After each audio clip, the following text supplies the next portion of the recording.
আলোর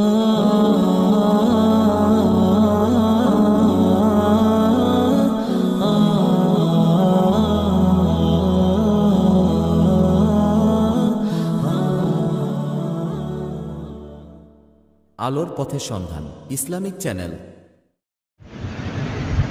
আল্লাহ রাব্বুল আলামিন কোরআনে কারীমের অনেকগুলো আয়াতে আমাদেরকে একটি নির্দেশ দান করেছেন। একটি কাজ, একটা গুণ অর্জন করার জন্য উদ্বুদ্ধ করেছেন, আদেশ করেছেন। প্রিয় নবীজি মুহাম্মদুর রাসূলুল্লাহ সাল্লাল্লাহু আলাইহি ওয়াসাল্লাম তিনিও ওই কাজটি, ওই গুণটি অর্জন করার জন্যে উম্মতকে বারবার আদেশ করেছেন, নসিহত করেছেন। সেই গুণটি কি?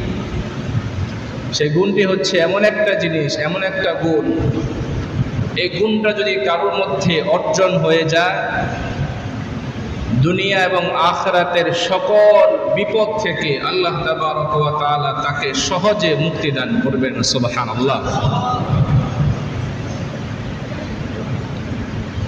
সেই গুণটা যদি অর্জন হয়ে যায়, জাহান্নাম থেকে মুক্তি মিলবে।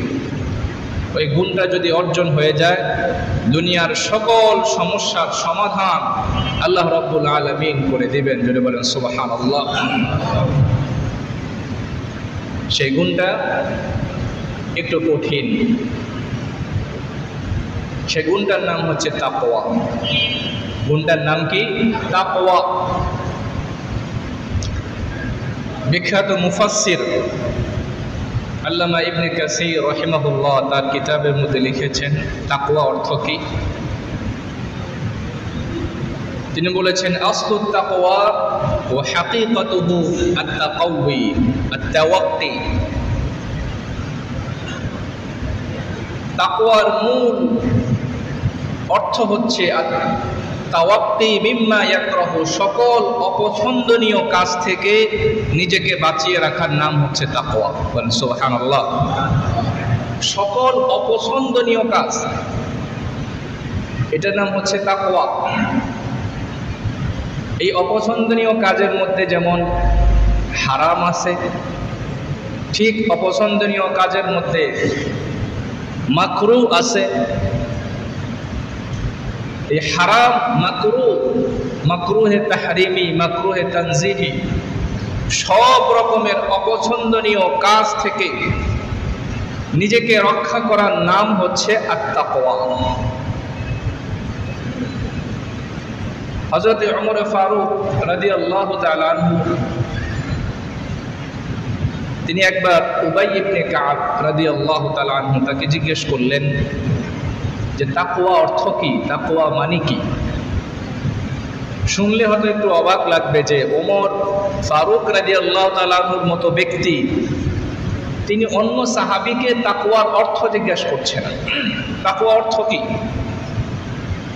কারণ আল্লাহ তাআলা কোরআনে অসংখ্য আয়াতের মধ্যে তাকওয়ার কথা বলেছেন।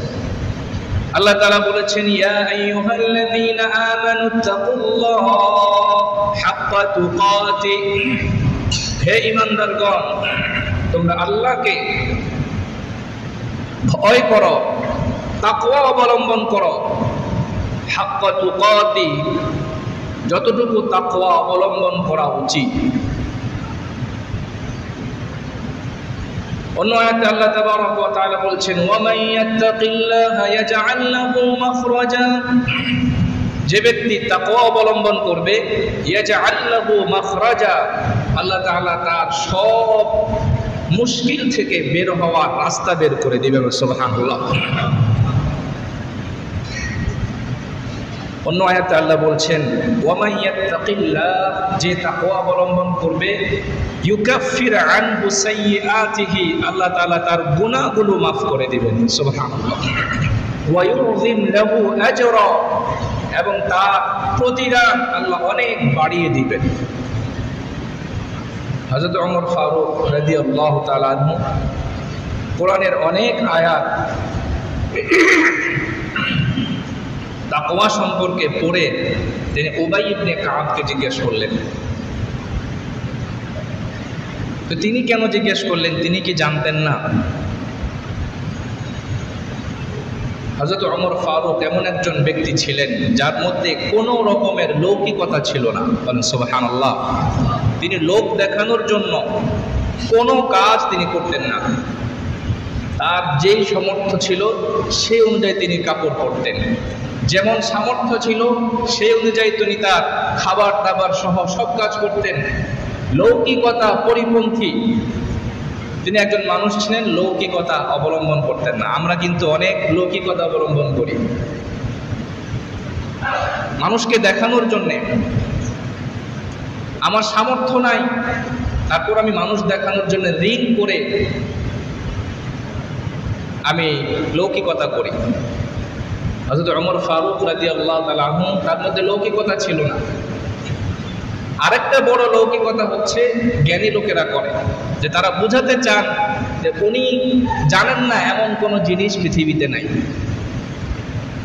সব কিছু জানি, আমার সব জানা, আমার সব জ্ঞানের ভিতরে আছে, এমন প্রবণতা আমাদের মধ্যে আছে না নাই? আওয়াজ দেবেন, আছে না নাই? আমি সব জানি, তুমি কি আমার চেয়ে বেশি জানো? তুমি কি আমার চেয়ে বেশি পড়ছ, বেশি জানছ? এ ধরনের অনেক প্রশ্ন আমাদের মধ্যে আছে। হযরত ওমর ফারুক রাদিয়াল্লাহু তাআলা আনহু তিনি যেটা জানতেন না সাথে সাথে অন্য সাহাবীকে জিজ্ঞেস করতেন। এর দ্বারা কি তার মান কমেছে না অনেক বেশি আল্লাহ তাআলা বাড়িয়ে দিয়েছেন? না জানা জিনিস জিজ্ঞেস করা এটা মুমিনের গুণ। ইমাম মালিক রাহমাতুল্লাহি আলাইহির একটি বিখ্যাত উক্তি আছে, তিনি বলেছেন, ইন্না মিনাল ইলমি আন ইয়াকুলা আর-রাজুলু লা আদরি।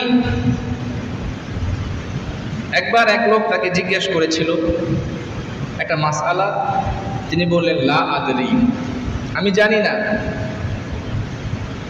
আরেকটি মাসআলা জিজ্ঞেস করা হলো, বলল যে লা আদরি, আমি জানি না। লোকটি বলল, আপনি কেমন আলেম হয়েছেন, আপনার জ্ঞান, আপনার যশ খ্যাতি সুনাম পুরা বিশ্বময়, আপনার মতো মুহাদ্দিস নাকি পাওয়া যায় না। আপনাকে তিনটা মাসআলা জিজ্ঞেস করলাম, তিনটাই দেখি আপনি বলেন জানি না। ইমাম মালিক বলেন, ইন্না মিনাল ইলমি আন ইয়াকুলা লা আদরি, আমি জানি না এই কথাটা বলার জন্য সৎ সাহস প্রয়োজন হয়, ঠিক কি না? ইন্না মিনাল ইলমি আন ইয়াকুলা লা আদরি, আমি জানি না এই কথাটা বলাই হচ্ছে জ্ঞানী লোকের পরিচয়। আর যারা মূর্খ, জ্ঞানী নয়, ইলমের স্বল্পতা যাদের মধ্যে আছে, তারা না জেনেও টেনে টুনে একটা বানোয়াট উত্তর দেওয়ার চেষ্টা করবে, এটা ইলমের পরিচয় না। আল্লাহ বলছেন, ফাসআলু আহলায যিকরি ইন কুনতুম লা তা'লামুন। আমার মুমিন বান্দারা, তোমরা যদি কোনো জিনিস না জানো, না বুঝো, ফাসআলু আহলায যিকরি ইন কুনতুম লা তা'লামুন, যারা জানেন তাদেরকে জিজ্ঞেস করো। শুধু ইসলামী ক্ষেত্রে আমরা এই কাজটা করি না, কিন্তু অন্য সব ক্ষেত্রে ঠিকই কিন্তু আমল করি। বাড়ি যখন বানাবো 10 তলা, সাহস করে কিন্তু নিজে প্ল্যান করে ফেলি না। ঠিকই আমি ইঞ্জিনিয়ারের কাছে যাই, জিজ্ঞেস করি প্ল্যান মোতাবেক সব অনুমোদন সব ঠিকঠাক আছে কিনা জিজ্ঞেস করি, কথা ঠিক কিনা? অসুস্থ বাড়িতে বসে অপারেশন কেউ করে না, ঠিকই সার্জনের কাছে যায়, চিকিৎসকের কাছে যায়। কিন্তু শুধুমাত্র ইসলামের কোনো জিনিস কাউকে যদি জিজ্ঞেস করা হয়, না জানলেও সুন্দর একটা মাসালা বলে দেওয়ার মানুষ আছে না নাই? শুধু ইসলাম এবং দ্বীনের ক্ষেত্রে এই অবহেলা, কিন্তু অন্য সব ক্ষেত্রে ঠিকই মানুষ বিশেষজ্ঞ এবং যে জানে, জানলেওয়ালা সরপূর্ণ হয়। হযরত ওমর, তার মধ্যে কিন্তু কোরআন হাদিসের জ্ঞান অনেক ছিল, তারপরেও তিনি উবাই ইবনে কাব রাদিয়াল্লাহু তাআলা আনহু তাকে জিজ্ঞেস করলেন। কারণ উবাই ইবনে কাব তিনি তাফসীরের জন্য একজন প্রসিদ্ধ সাহাবী ছিলেন। জিজ্ঞেস করলেন, উবাই, তাকওয়া অর্থ কি? হযরত ওমর উবাই ইবনে কাব রাদিয়াল্লাহু তাআলা তিনি বললেন, তাকওয়া অর্থ হচ্ছে সমস্ত গুনাহ থেকে নিজেকে বাঁচিয়ে রাখা, সগীরা এবং কবিরা সব রকমের গুনাহ থেকে নিজেকে বাঁচিয়ে রাখার নাম হচ্ছে তাকওয়া। সুবহানাল্লাহ। আল্লাহ তাহকিরান্না সগীরাতান, কোন একটি সগীরা গুনাহকে ছোট মনে না করা। কারণ বিন্দু বিন্দুতে কিন্তু সাগর হয়। কতরা কতরা সাইলে গর্দাত, বিন্দু বিন্দু জমে জমে বিশাল বড় জলাশয় হয়ে যায়। এগুলোকে যদি আমরা ভাগ করি তাহলে একটা পানির বিন্দুই পাওয়া যাবে, কথা ঠিক কিনা, ফোঁটা পাওয়া যাবে। কিন্তু 1000 ফোঁটাকে যদি একসাথে করা হয় একটা জলাশয় হয়ে যাবে। এজন্য প্রতিটা সগীরা গুনাহকে ছোট মনে না করে, উপেক্ষা না করে ওই গুনাহ থেকে বাঁচার চেষ্টা করা, এটা তাকওয়া। এই তাকওয়া যে ব্যক্তি অবলম্বন করবে, ওয়ামান ইয়াত্তাকিল্লাহা ইয়াজআল লাহু মাখরাজা, যে ব্যক্তি তাকওয়া অবলম্বন করবে সকল গুনাহের কাছ থেকে বিরত থাকবে। সকল গুনাহের কাছ থেকে বিরত থাকা একমাত্র মাধ্যম হচ্ছে আল্লাহ তাআলার ভয়। আল্লাহ তাআলার ভয়। এজন্য তাকওয়াকে অনেক মুফাসসিরিন আল্লাহর ভয় দিয়ে তাফসীর করেছেন, ব্যাখ্যা করেছেন। কিন্তু তাকওয়ার আসল শাব্দিক অর্থ হচ্ছে সব রকমের অপছন্দনীয় কাজ থেকে বেঁচে থাকা। এমন অনেক কাজ আছে যেগুলো গুনাহ না, শাব্দিক অর্থে গুনাহ নয়, কিন্তু সেটা অপছন্দনীয় কাজ। এই এমন অপছন্দনীয় কাজ থেকে বিরত থাকাও তাকওয়ার অংশ।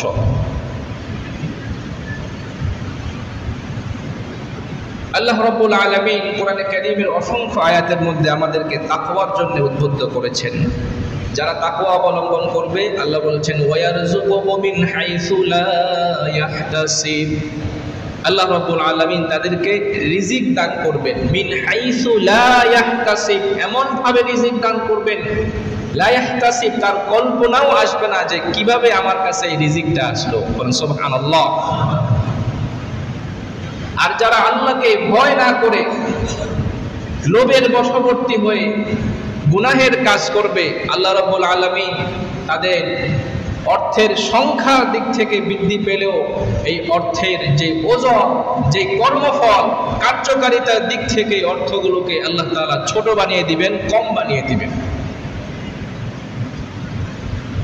এজন্য প্রিয় ভাইরা, তাকওয়া আমাদের প্রত্যেকের মধ্যে অবলম্বন করা জরুরি।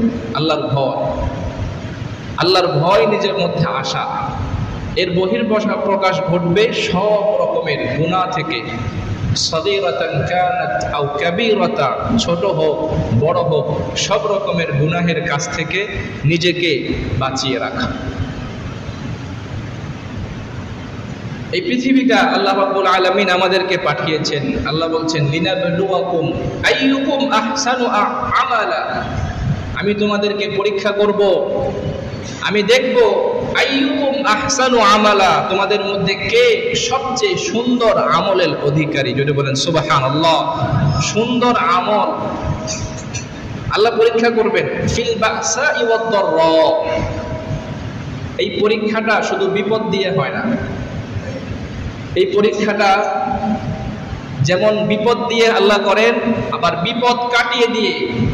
বাকসাই ওয়াদ দাররা, বাকসা শব্দের অর্থ হচ্ছে খুশহাল, সচ্ছলতার অবস্থা, বিপদ মুক্ত, শান্তির একটা অবস্থা, যেটাকে আমরা সহজে বলি সুখ। এই সুখময় অবস্থাতেও এটাও একটা আল্লাহর পরীক্ষা। ওয়াদ দাররা, অশান্তি, বিপদ আপদ আবৃত পরিস্থিতিটাকেও বলা হয় দররা। আমরা বাংলায় বলি সুখে এবং দুঃখে আল্লাহ পরীক্ষা করবেন। প্রশ্ন আসতে পারে, দুঃখে পরীক্ষা তো বুঝলাম, বিপদ আসবে, নির্যাতন আসবে, সব রকমের অবস্থা আসবে, সুখের মধ্যে কিভাবে পরীক্ষা হবে? সুখের মধ্যে পরীক্ষা হবে তুমি এই সুখ পেয়ে প্রথমত যিনি এই সুখ এবং শান্তি দিয়েছেন সেই রবের শুকরিয়া তুমি আদায় করেছো কিনা। আল্লাহ রাব্বুল আলামিন কোরআনে কারীমের অন্য আয়াতে বলেছেন وَإِذَا رَكِبُوا فِي الْفُلْكِ دَعَوُا اللَّهَ مُخْلِصِينَ لَهُ الدِّينَ فَلَمَّا نَجَّاهُمْ إِلَى الْبَرِّ إِذَا هُمْ يُشْرِكُونَ।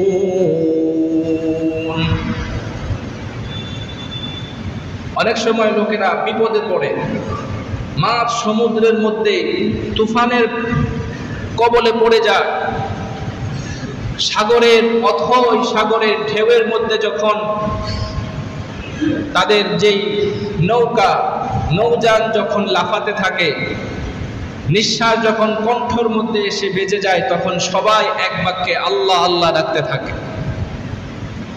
ফালাম্মা নাজ্জাহুম ইলাল বাররি ইযা হুম ইউশরিকুন, আল্লাহ বলেন আমি যখন তাদের এই ডাকে সাড়া দিয়ে উত্তাল সমুদ্র থেকে তাদেরকে পারে ভিড়িয়ে দেই, সাথে সাথে তারা শিরিক করা শুরু করে দেয়। এটাই হচ্ছে সুখের অবস্থায় আল্লাহ তাআলার পরীক্ষা। আল্লাহ তাআলা মুক্তি দান করেছেন। আল্লাহর প্রতি শুকরিয়া আদায় না করে নিজেদের প্রতি ক্রেডিট নেওয়া, নিজেদেরকে এর জন্যে মনে মনে খুশি হওয়া, আল্লাহকে সম্মান এবং শুকরিয়া জ্ঞাপন না করা, আল্লাহ তাআলার নাফরমানি, এবং এই পরীক্ষায় আমরা ফেল করে গেলাম। আল্লাহ বলেছেন ইন্নাল্লাহা লা ইউহিব্বু কুল্লা মুখতালিন ফখুর, নিশ্চয়ই আমি আল্লাহ অহংকারী এবং অতি গর্বকারী ব্যক্তিদেরকে আমি পছন্দ করি না। মানুষ অহংকার এবং গর্ব কখন করে? বিপদে থাকলে না। বিপদে থাকলে তো মানুষ সবসময় বিড়বিড় করে। বিপদে মানুষ ফকিরের পায়ে ধরতেও দ্বিধাবোধ করে না, কথা ঠিক কিনা? বিপদে যখন পড়ে যায় তখন মানুষ সবকিছু করতে পারে। অহংকার করে কখন? যখন ভালো থাকে, বিপদ মুক্ত থাকে, অর্থের আবহের মধ্যে থাকে, তখন মানুষ অহংকার করে, গর্ব করে। আল্লাহ বলছেন লা ইউহিব্বু কুল্লা মুখতালিন ফখুর, আমি আল্লাহ অতি গর্বকারী ব্যক্তিকে, অহংকারীকে পছন্দ করি না। অনেকেই অহংকারে লিপ্ত হয়ে গেছি। আমরা করেছি, আমরা করতে পেরেছি, আর কেউ করতে পারে নাই। এই সব কিছু অহংকারের বহিঃপ্রকাশ। আল্লাহ তাআলা যদি আগে যারা ছিল তাদের থেকে যদি অহংকার অপছন্দ করেন, এখন যারা আছে তাদের থেকেও আল্লাহ অহংকার অপছন্দ করেন, কথা ঠিক কিনা?